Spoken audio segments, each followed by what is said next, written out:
por falar em guerra, Israel lançou um ataque contra Damasco, capital da Síria. As forças israelenses vêm realizando ofensivas como parte até mesmo do compromisso de proteger a minoria drusa que vive no país. Vamos então agora com o Luca Bassani para entender mais detalhes sobre esse ataque.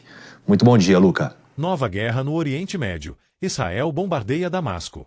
Em um ataque impressionante, as forças de defesa de Israel alvejaram a capital da Síria, incluindo o Ministério da Defesa e a proximidade do Palácio Presidencial, em reação a confrontos entre o governo sírio e comunidades druses no sul do país. Foi uma escalada marcante que pode reescrever o equilíbrio regional. Neste vídeo, você vai descobrir quem foram os alvos em Damasco e por que isso representa uma mudança dramática. Motivações por trás do ataque, incluindo o argumento israelense de proteger os druzes, reações internacionais e o risco de intensificação do conflito. Curta, inscreva-se e ative o sininho para acompanhar a cobertura completa dessa nova fase tensa no Oriente Muito bom Médio. dia, Luca.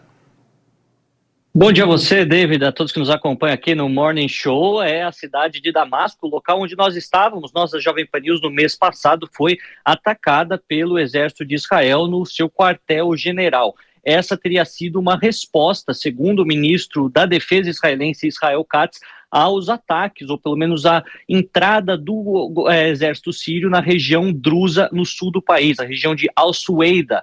Essa que é uma das minorias étnicas que nós temos na região do Levante, seja no Líbano, na Síria e também em Israel, um povo que é considerado árabe na sua língua, na sua etnia, mas não é muçulmano, tem uma comunidade muito mais fechada e, inclusive, é muito leal dentro dos países onde vivem, leal ao governo. No caso de Israel, inclusive, muitos membros da IDF, do exército israelense, são drusos e, portanto, eles acabam tendo todo esse respaldo do premier Benjamin Netanyahu e do ministro da Defesa, que disseram que não vão aceitar nenhum tipo de violência sectária, violência religiosa dentro da Síria, país vizinho de Israel. Não podemos nos esquecer também que as colinas de Golã, essa região montanhosa que fica entre Israel e a Síria, é internacionalmente reconhecido como território sírio, mas ocupada por Israel há muitas décadas. Aquilo que a gente vê que desde a queda de Bashar al-Assad, no final de 2024, nós temos um novo governo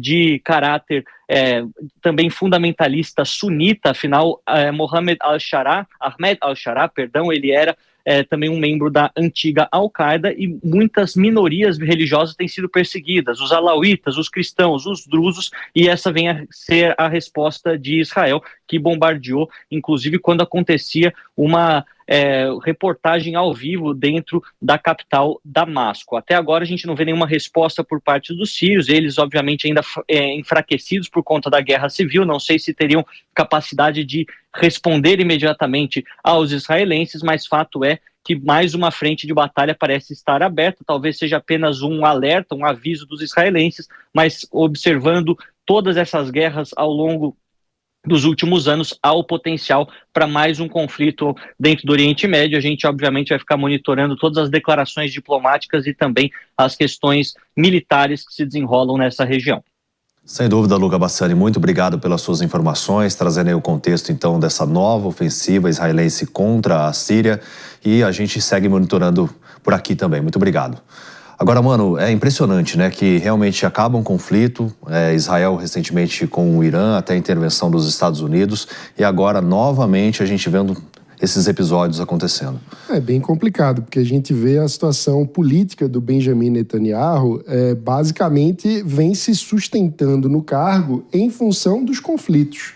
Ele estava sendo até muito criticado, né? Aí depois que teve essa ofensiva contra o Irã, ele cresceu. Exato. Nos últimos dias, a imprensa israelense trouxe algumas informações de que supostamente teria tido algumas janelas de oportunidade em que o Hamas estaria disposto a negociar a libertação dos reféns e o governo de Netanyahu teria se recusado a seguir por esse caminho, ou seja, priorizando mais o conflito do que a libertação dos reféns. Isso gerou uma repercussão muito grande na própria sociedade israelense, que, claro, tem a libertação de todos os reféns como a prioridade máxima. A gente está falando de que pessoas vítimas de terroristas possam voltar para as suas casas depois de tantos anos de sequestro. Isso devia ser a prioridade máxima de qualquer governante. Então, é realmente complicada a situação política em Israel, porque o governo está se equilibrando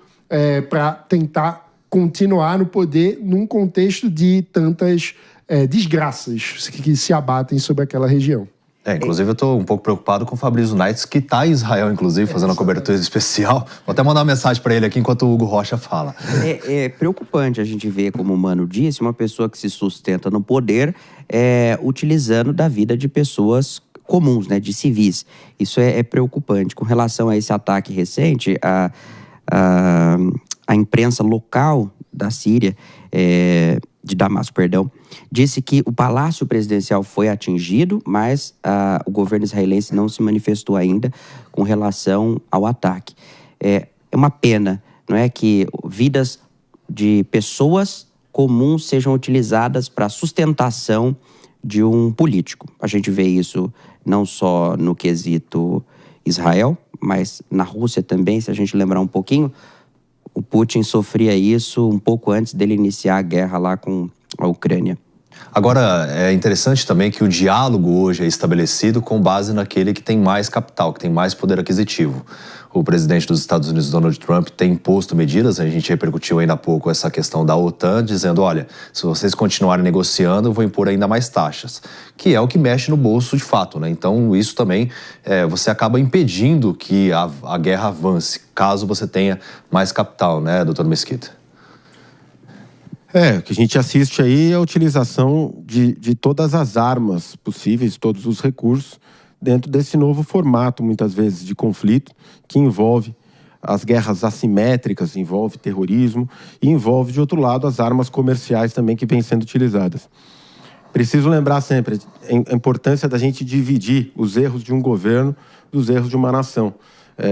Netanyahu, que pese, se estiver cometendo qualquer erro, qualquer excesso, é difícil a gente opinar, porque a gente está falando aí de um país que é cercado por inimigos que pretendem ver a própria destruição desse outro país, que é Israel, né? Mas se houver excesso, tem que ser condenado, tem que ser reprovado. Agora, do outro lado, a gente tem lá o povo israelense, o povo judeu, povo que não é só formado por judeus, outras etnias, outras religiões que lá convivem, harmonicamente, inclusive, dentro do país, que tem o seu direito de existir. E, de outro lado, país, muitas vezes, utilizando organizações terroristas que escravizam, utilizam, como, por exemplo, na Palestina, o Hamas, que utiliza a população palestina como escudo humano, tentando destruir toda uma nação, todo o direito de um povo existir como povo israelense, isso tem que ser observado.